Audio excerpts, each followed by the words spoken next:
Dance क्षेत्रात कोणकोणत्या संधी उपलब्ध आहेत? सर्व शाळांमधनं आज नृत्य ही एक म्हणजे हा एक विषय म्हणून शिकवला जातो. जेव्हा तो विषय म्हणून शिकवला जातो त्याच्यात शिक्षकांची गरज आहे. शिक्षक तोच होऊ शकतो जो शिकलाय. त्यामुळे तिथे एक तुम्हाला जॉब अपॉर्च्युनिटी आहेच. आता डान्स थेरपी बरेच लोकं घेतात. जसं म्युझिक थेरपी घेतात, तसं डान्स थेरपी घेतात, की मला छान वाटतं. स्वांत सुखाय किंवा असंही आहे, की हल्ली लग्न समारंभांमध्ये किंवा खूप सिरियसली ह्या गोष्टीकडे बघतात. म्हणजे एक नुसतं बँड वाजवलं आणि नाचत राहिले असं नाही, तर सिरियसली की आम्हाला नवरा-बायकोंना एक छान काहीतरी परफॉर्म करायचंय. तर तिथे पण ती एक अपॉर्च्युनिटी शिकवणाऱ्याला निर्माण होते. नोकरी आणि डान्स एकत्र करणे शक्य आहे का? तर मला असं वाटतं, की तुम्ही 100% जेव्हा वाहून घेता, तेव्हा त्यातनं 100% मिळतं. तुम्ही जर 2 गोष्टी one thing at a time that done well. तुम्ही 2 गोष्टी एका वेळेला केल्यात, तर त्याचा रिझल्टही तुम्हाला अर्धा-अर्धाच मिळतो. फोकस जर शिफ्ट केलेला असेल, तर त्याचा तेवढाच इफेक्ट मिळतो. तर त्याच्यामुळे अं, हे माहिती असायला पाहिजे नोकरी करणाऱ्या किंवा दोन्ही जे करत असणाऱ्या माणसाला, की कधीतरी माझी संधी जाणार आहे. कधीतरी माझी संधी आहे. पण संधी जाणार आहे म्हणून मी करायचंच नाही का? तर नाही करायचं. सो हे ॲडजस्टमेंट त्यांना कायमच करावी लागते. कोरिओग्राफर म्हणून प्रवास कसा सुरू करावा? स्टुडंट तुम्ही असायला लागता पहिले आणि मगच तुम्ही टीचर होता. मला असंच वाटलं आज आणि मी कोरिओग्राफ करायला लागलो, तर त्याला अर्थ नाही. बऱ्याचदा असं होतं, की बऱ्याचशा मुलांना काही करता येत नाही म्हणून ते नाचतात. तर that is also very bad. You have to learn. तुम्हाला शिकलं पाहिजे.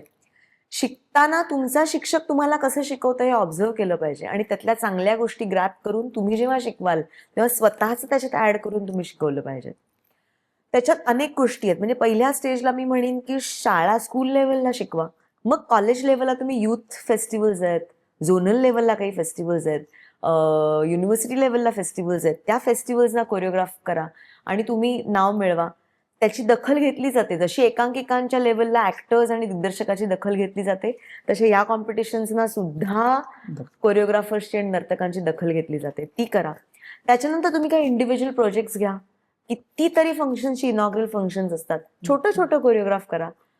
नाटकातला एखादा सीन कोरिओग्राफ करा, सिनेमातला. अशी तुम्ही हळू-हळू सुरुवात करू शकता आणि मग एका मोठ्या बॅलेला किंवा एखाद्या मोठ्या नृत्य नाटिकेला तुम्ही हात घालू शकता किंवा एखाद्या म्हणजे फुल फ्लेज कमर्शियल प्रोजेक्टला किंवा सिनेमाला तुम्ही हात घालू शकता आणि डेफिनेटली ह्या स्टेजेस पार करूनच तिकडे जाणं गरजेचं आहे किंवा मग तुम्ही उपजत कलाकार पाहिजे. पण तुम्हाला सिस्टमॅटिकली जायचं असेल, तर तुम्ही पहिले शिका.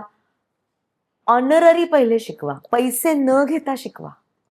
आणि ज्या वेळेला तुम्ही पैसे घ्याल, तेव्हा त्याची संपूर्ण त्याच्या एक-एक रुपयाची जबाबदारी घ्या. तुम्ही तरुणांना काय सल्ला द्याल, की आपलं करिअर व कुटुंब दोन्ही कसं सांभाळावं? सगळ्यांचं वय वर्ष 20 ते 40 हे प्रचंड काम चाच पिरियड आहे. आणि मला असं वाटतं, की तिथे फील्ड वाईज काही चेंज होत नाही. मुलींच्या बाबतीत थोडंसं फिजिकली काही गोष्टी चेंज होतात कारण त्यांना काही गोष्टीतनं जावं लागतं म्हणून त्यांना फॅमिली बघायची असते आणि म्हणून ती 2 वर्ष 3 वर्ष त्यांनी द्यावी असं मला वाटतं. मी एखाद्या कंपनीची सीईओ आहे तर मी असं नाही म्हणू शकत की आता मी नाहीच येणार, आता मला बाळ झालं, आता मी नाही, असं नाही होत. ती उभी राहते, ती काम करायला लागते 6 महिन्यानंतर. तसं तुम्ही 6 महिन्यानंतर घुंगरू बांधा आणि रियाजाला सुरुवात करा आणि लेट पीपल बिलीव्ह की म्हणजे तुम्ही ते सिरियसली घेताय म्हणजे सगळं जग सिरियसली घेईल. मुलांसाठी मला असं वाटतं की त्यांना जसं मुलींना अजूनही आपल्याकडे की मुलींनी घर चालवायचं का मुलांनी घर चालवायचं, तर मुलांनी घर चालवायचं. त्यामुळे जेव्हा मुलगा डान्सर म्हणून करिअर करतो, it is very difficult for him आणि फॉर फॉर फॅमिली ऑल्सो. त्यांचा विश्वास नाही बसत की मग हे कसं होणार. म्हणजे डान्सरच फक्त म्हणजे एवढंच, बाकी काही नाही, किंवा कोरिओग्राफरच, बाकी काही नाही.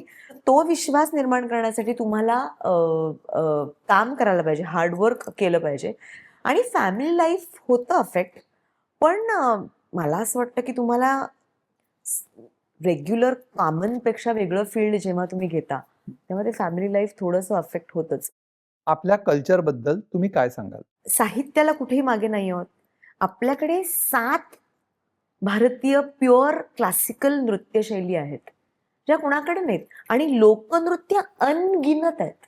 इतकी समृद्धी असताना, इतकी लोकसंख्या असताना एखादा विषय म्हणजे समजा आता मला म्हणायचं की समजा आपले किल्ले, सो किल्ल्यांवर फक्त किल्ल्यांना धरून जर एक कोरिओग्राफी केली आणि लोकांना दाखवली तर लोक येणार आहेत, लोक बघणार आहेत, लोक त्याच्यासाठी पैसे देणार आहेत आणि मग ती सगळीच इकॉनॉमी त्या भोवती फिरायला लागेल.